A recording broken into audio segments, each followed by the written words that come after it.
Hello everyone, I am your TECH.REHAAN. How are you doing? Hope you are understanding my videos. Please follow and support me. Today we'll discuss about choose column function. Come on, let's start this session. So friends, here I have data where I want to choose specific columns from the table.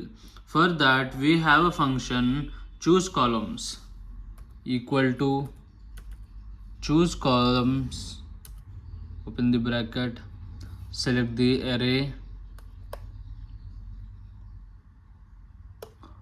comma, I want first column, comma, second column and sixth column. Enter it. So here you can see the column numbers we gave have appeared here.